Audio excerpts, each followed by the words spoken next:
మన కంచపూల కార్తీక రోజు కళ్ళ చూసిన ఉత్తరము చూసిన మన ఒక్క మగనే మరలు ఒక ఎల్లమ్మ చెప్పి కట్టిందాట మన దిండి మీద నిన్ను హనుమంతుడు దిండి కాసమైన కాస హనుమంతుడు కథ కట్టుకొని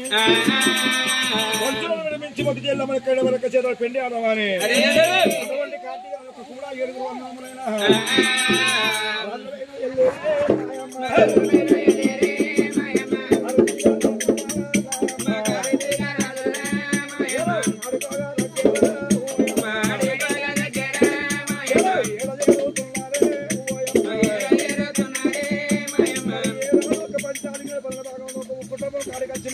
కార్తీక